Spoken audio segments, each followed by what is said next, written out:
Retournons à Israël. Vous n'y trouvez rien concernant Israël qui puisse suggérer ou indiquer qu'ils soient sortis d'Égypte, qu'ils aient traversé le désert et que plus tard, entrant dans le pays, ils aient déclaré comme étant leur évangile que Dieu les avait fait sortir du pays d'Égypte. Ce n'était pas leur message. Cela est dit plusieurs fois, mais cela ne constituait pas leur propre message.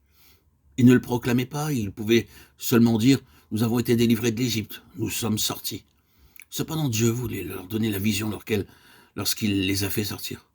Beaucoup parmi nous se sont levés pour prêcher uniquement un aspect du salut, sauver du péché et du monde. Cela ne va pas plus loin. Cependant, l'Église ne peut pas progresser simplement avec cela. C'est bien, et c'est vrai, bien entendu, c'est une partie d'un tout, mais ce n'est qu'une partie. C'est la pleine vision qui est nécessaire pour parvenir au but. Oh, c'est pathétique de considérer la vie de beaucoup de serviteurs du Seigneur. Ils se sont arrêtés demeurant dans le domaine d'une vie limitée, sans puissance ni influence, parce que leur vision est si petite. N'est-ce pas vrai? Que pouvons-nous dire? Par-dessus tout, si vous devez servir le Seigneur avec la plénitude que cela nécessite, vous devez avoir dans vos cœurs la révélation du dessein de Dieu concernant son Fils.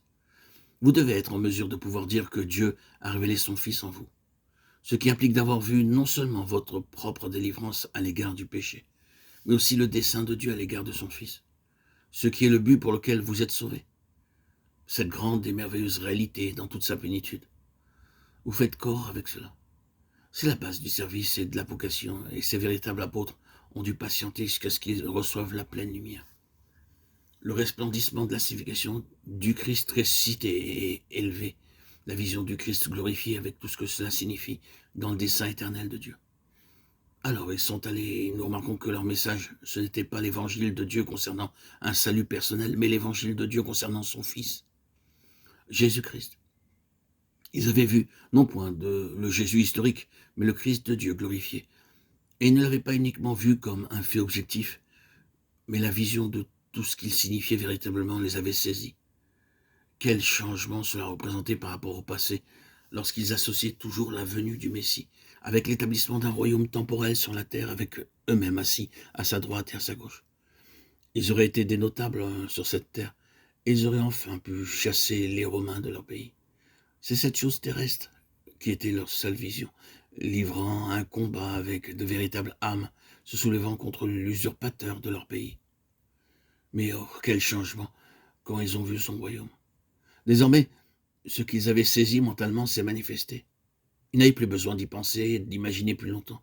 Voir son royaume, Jésus avait déclaré, je vous le dis en vérité, quelqu'un de ceux qui sont ici ne mourront point, car il n'est vu le Fils de l'homme venir de son règne. Matthieu 16, 28. Qu'est-ce que le royaume? C'est Christ, bien au-delà de tout gouvernement et de toute autorité, comme le centre et la finalité de tout le conseil de Dieu depuis l'éternité. C'est un langage, bien sûr, ce sont de simples mots, mais leur réelle valeur doit être saisie. Vous devez avoir la vision dans votre propre cœur avant de pouvoir devenir un serviteur de Dieu qui puisse aller de l'avant.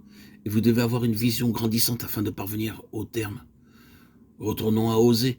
Mon peuple est détruit parce qu'il lui manque la connaissance. Osée 4.6.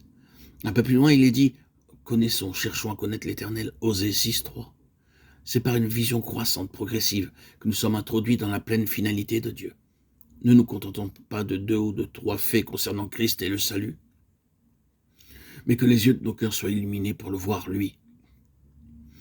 Mes chers amis, auditeurs, auditrices, ce que je dis, bien entendu, c'est la simple déclaration de fait. Je ne peux rien vous apporter, je ne peux pas vous introduire dans ce domaine, mais ce que je peux, je le pense, c'est vous inciter à aller dans la direction du Seigneur pour lui dire maintenant, Seigneur, si tu as besoin de moi, je suis accessible, je suis à ta disposition. Mais tu dois poser le fondement, ouvrir mes yeux, me donner la vision des choses. Cela signifiera que je n'irai pas seulement prêcher des faits concernant Christ, car quelque chose de plus profond que cela est nécessaire. Et cet aspect nous concerne tous. Non seulement ceux qui doivent aller dans ce que nous appelons le service à plein temps,